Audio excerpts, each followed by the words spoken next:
Tidak semua orang yang terlihat tenang benar-benar tidak pernah terluka.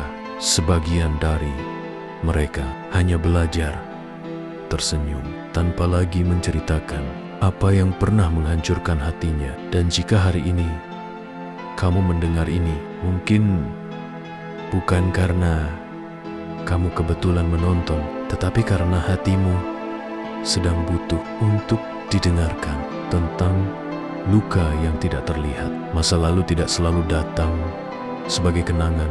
Kadang ia hadir sebagai rasa sesak di dada, sebagai lelah yang tidak bisa dijelaskan, sebagai tangis yang datang tanpa sebab. Dan kita sering berpikir, kenapa aku belum selesai dengan ini?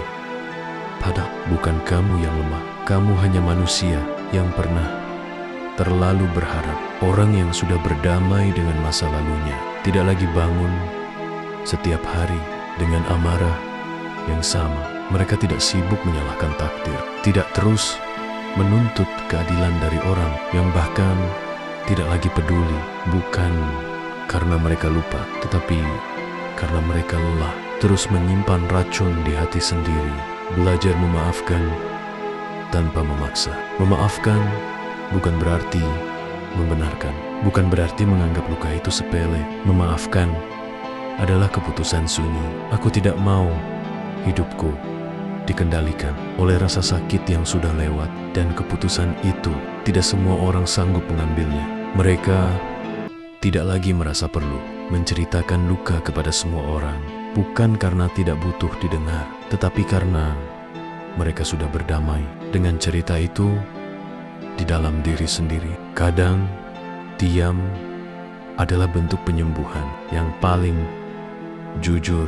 Orang yang sudah berdamai tidak takut mengingat masa lalu. Kenangan tidak lagi membuatnya runtuh. Masih ada rasa, tetapi tidak lagi menguasai. Luka itu berubah fungsi, bukan untuk disesali, melainkan untuk diingat agar tidak mengulang kesalahan yang sama. Kamu akan melihatnya dari caranya merespons hidup. Mereka tidak reaktif, tidak mudah tersinggung, tidak merasa harus selalu menang, karena mereka tahu kedamaian jauh lebih mahal daripada pembuktian.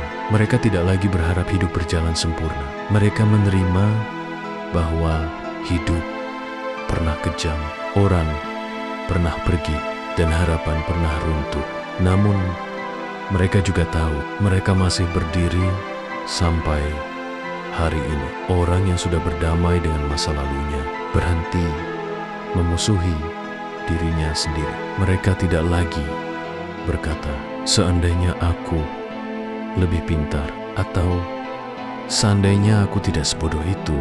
Mereka belajar berkata, aku sudah melakukan yang terbaik dengan versi diriku saat itu. Dan jika hari ini kamu merasa lebih tenang dari kemarin, lebih ikhlas dari sebelumnya, lebih lembut pada dirimu sendiri, mungkin tanpa sadar kamu sedang berada di titik yang dulu kamu pikir tidak akan pernah kamu capai. Jika hatimu terasa hangat setelah mendengar ini, tulis tenang di komentar, bukan untuk saya, tapi sebagai pengakuan kecil bahwa kamu sedang berdamai dengan dirimu sendiri.